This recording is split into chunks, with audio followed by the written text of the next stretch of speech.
Welcome to another video from Dr. Lock. I want to have a quick talk about this part right here, this little tiny part. Now this is for the Gainsborough deadbolt, and you can always tell the Gainsborough deadbolt because the cylinder's in the middle, and when you take it apart you'll see this, or on the other side you'll see that. Both sides take the same part. To install this part, first of all, you'll notice you need this part when you're turning your key on one side of the door and nothing's happening.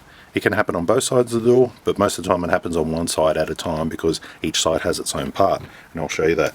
So take the lock off the door just using your Phillips head screwdriver, remove it from the door. As you can see, this one has protective covers over the screws. You might need to put the key in and turn it, which you can then access the screws. A bit of putty. Once you get it off the door, undo these two screws like so. Just like that. Every locksmith should have this little part. There's not many of them getting around. We have brand new ones. We're one of the only people that kind of sell them. Okay, so there is your, well, there's with the plate off. Take this part off right here, and here you have that part. Okay, and it sits with its two prongs going down. So there's two prongs on that side, and that goes in just like so, and the big nipple sits at the top. Then you put this part on top, and put the plate back on. Put the two screws and then put it back on the door. Same for this side, exactly the same. Take these two screws out, take the plate off. This is a much cheaper option than replacing the deadbolt. So here's that part again, it's just stuck with grease.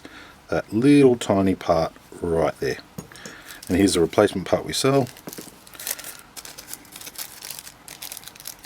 Take it out of the bag that's got recycle 4 times on it, and then you simply just put it on. This cylinder's turned, but that's okay. Put it on there like that. Come with this part on the back over the top like that, straight over the top, and then just simply tighten up the screws.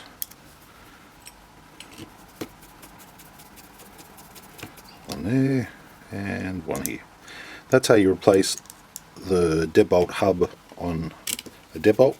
So it's a Gainsborough hub for a Gainsborough deadbolt, and the reason you're replacing it is because there might be nothing wrong with your lock, but without this particular part you actually have to throw the lock away and start again. And it's known as the Gainsborough stitch up, where they sell a lock, a part breaks and you can't buy the part, but we actually do have the parts. Another thing to note is if that part is broken, it's most likely the bolt that comes out of the side of the door is actually under pressure or being strangled by the door frame because there's movement in the house.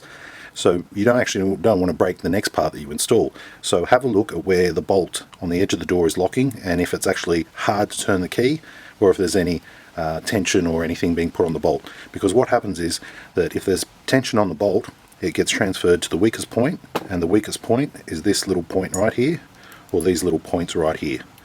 And basically the weakest point will break, and if you don't have a replacement one, you start again with a new lock. But luckily we do, and they're available from our website. I'll leave the link down below. Thanks for watching.